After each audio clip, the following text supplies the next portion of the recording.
Welcome back. In the last video, we looked at an example problem of replacing an older car.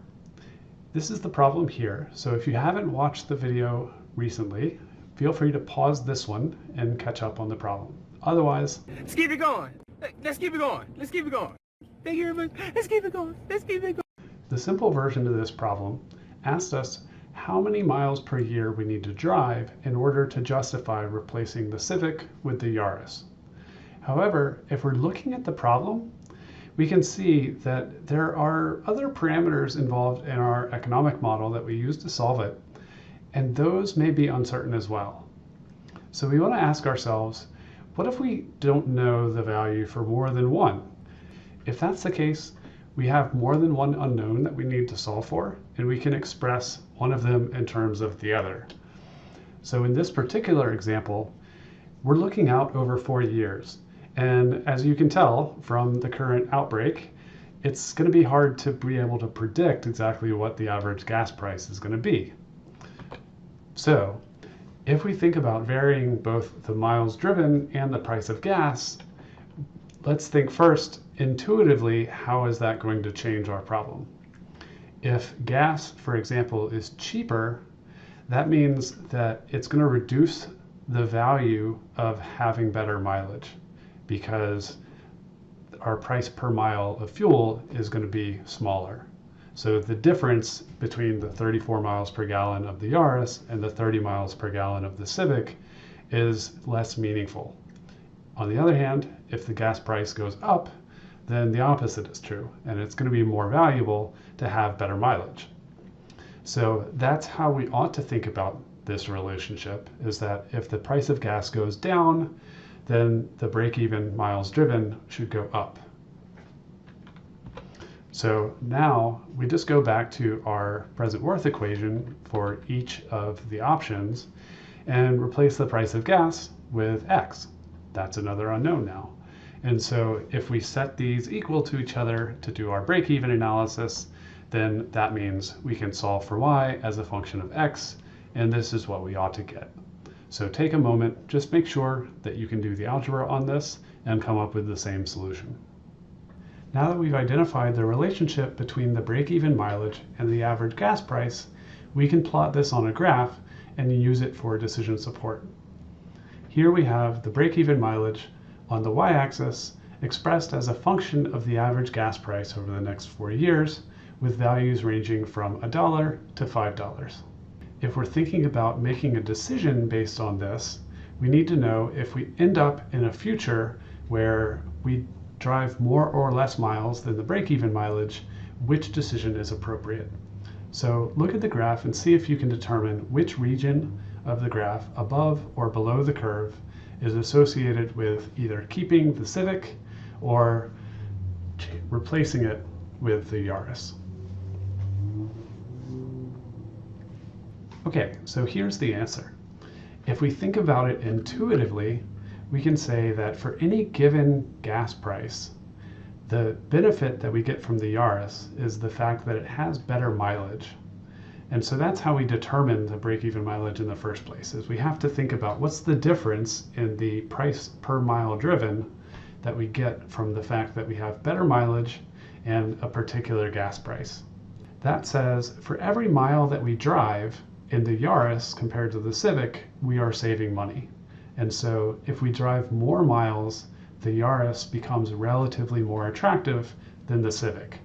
So that says if we deviate from the break-even line, if we're going above that by driving more miles per year, then that makes the Yaris better. And so as we deviate from the break-even line, that says the region above it must be the region where the Yaris is the right choice. If we drive fewer miles and end up below the break-even line, that says keeping the Civic was the right thing to do.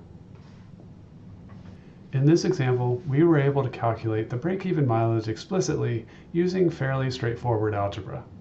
However, that's not always going to be the case. Think about the group case study assignment, for example, where you've got now hundreds or thousands of rows of data, complicated calculations to get the present worth or whatever it is that you're trying to calculate. In those situations, we're not going to be able to explicitly solve for the break-even value of one parameter as a function of one or more other parameters. If that's the case, then we can look at our Excel spreadsheet where we have our economic model, and we can use something called a data table in order to do that sort of what-if analysis, saying how would our final answer change if one of our other parameters was different. Here, I've got all the information from the problem laid out in a table, and I have the present worth calculations for each of the options, as well as the difference between them. And then I've got the difference between a number of different parameters, like the difference in the market value, difference in the salvage value at the end of the 4 years, and so on. And I've got a formula here that allows me to calculate the break-even mileage as a function of the gas price, or all of the other parameters. I'll post this spreadsheet online, and I encourage you to download it and try and recreate this formula in particular. Make sure that you understand where it came from and how I derived it as a function of these different highlighted cells. So once you've done that, we can try and use this formula as an input to our data table. And that is going to allow us to look at how the break-even mileage changes as a function of the gas price if we were to change that from $1 to $5 like we did in the figure in the slides. One way that you could do that, of course, is just to go to this cell in the spreadsheet and change it. Let's look at $1 per gallon. Okay, now the formula for the break-even mileage is updated, and it says, well, now the break-even mileage is 19,459 miles per year.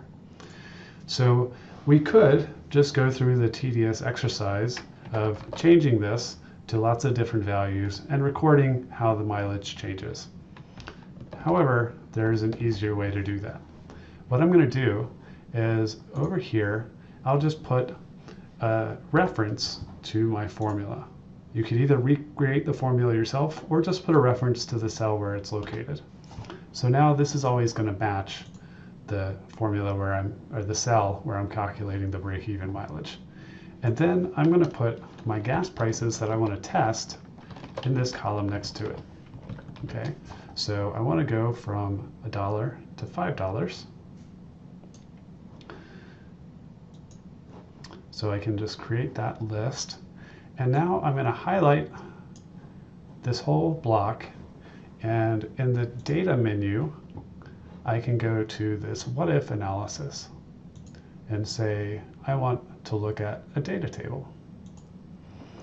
Here, this is a little bit counterintuitive. I think it's kind of backwards from the way that I think about it. But what you're doing here is it's going to create a table where all of these missing values are going to get filled in as whatever this formula would tell us if a particular parameter on our model took these different values. And so this is our column input. So we have this column of all of our gas prices, and we need to tell it where in the economic model, elsewhere in the spreadsheet, should it be changing that cell. Okay, so my gas price is located in F1, so I'm going to say that's my column input cell. Now all I need to do is just hit OK, and I end up getting, once I format things properly, I can get, oops, then I get this nice table of the break-even mileage as a function of the gas price. To check that, make sure that we've got this set up correctly, I can look at the value for $2.50 per gallon and make sure that this value is identical to the break-even mileage that's calculated explicitly using the main part of the spreadsheet. Excel can also recreate a two-dimensional data table where you would have both a row of values that correspond to a particular parameter and then a column of values that correspond to a particular parameter. And then you can calculate the value of a third outcome or a parameter as a function of the other two. That's a little bit more complicated to set up, but if you look online, there are lots of tutorials for how to calculate either a one-dimensional data table like this or a two-dimensional data table. So you can just Google it if you need that for the case study assignment or in your future work. In the next video, we'll use this same example to learn about sensitivity analysis. Yes. This is a movement, man. This isn't an experience. This is art, man. This is swag. This is cool. This is flavor. This is personality, man. This is lyrics. This is poetry. This is life, man. This is so much.